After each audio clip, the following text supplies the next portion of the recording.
네, 코로나19와 관련된 경제정보 또 생활정보 알아보는 시간입니다. 오늘도 이슬기 아나운서가 준비해온 소식 첫 번째부터 만나보겠습니다.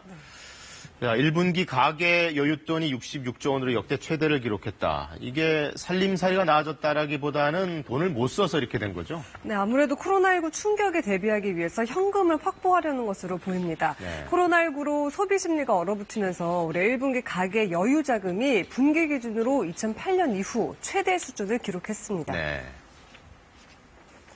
한국은행이 발표한 자금 순환 통계를 보면 올해 1분기 중 가계와 비영리 단체의 순자금 운용액은 지난해 1분기보다 140.3% 급증한 66조 8천억 원입니다. 한국은행은 코로나19 확산으로 대면 활동이 줄면서 소비가 위축됐기 때문으로 분석했습니다. 네, 다음 내용 만나보겠습니다. 자, 서울시 교육청이 사립유치원들에게 수업료 절반을 추가로 지원했다. 이게 그동안 수업 차질 때문에 수업료를 반환해준 유치원들이 많기 때문인 거죠? 아마도 그렇게 보시면 될 것 같습니다. 이 서울시 교육청은 사립유치원에 다니는 학부모의 부담을 줄이고 또 유치원의 안정적인 운영을 돕고자 해서 5월에 수업료도 추가 지원하기로 했습니다. 네. 서울시 교육청은 자체 예산 66억 원을 투입해서 5월에 수업료를 지원할 계획입니다. 앞서 교육부와 전국 시도교육청은 휴업 중인 사립유치원에 3, 4월 수업료를 학부모들에게 돌려주도록 했는데요. 이에 따라서 5월 휴업기간 수업료 등 학부모가 낸 돈을 반환하고 교원 인건비를 전액 지급한 사립유치원은 5월 수업료 결손분의 50%를 지원받게 됩니다. 네, 세 번째 소식 알아보겠습니다.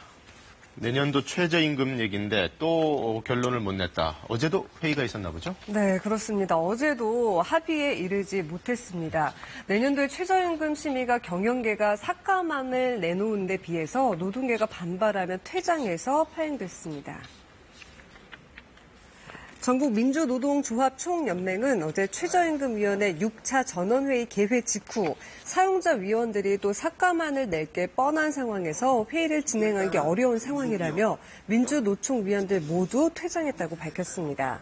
어제 회의에서 최저임금 1차 수정안으로 노동계는 지난해보다 9.8% 인상한 9,430원을 제시했지만 경영계는 올해보다 1% 삭감한 8,500원을 내놨습니다.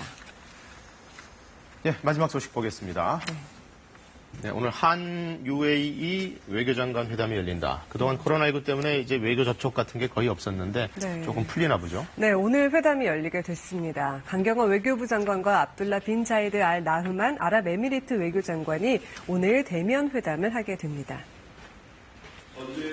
외교부는 어제 정례 브리핑에서 두 장관의 회담은 코로나19 확산 이후 최초의 대면 외교장관 회담이 될 거라며 이같이 밝혔습니다. 이번 회담을 위해 나흐얀 장관은 비서실장과 경호원 등 소수 인원만 데리고 어제 오후 방한했습니다. 두 장관은 오늘 양국이 협력 중인 에너지와 원자력 발전소 사업 분야 등에 대해서 논의할 예정입니다.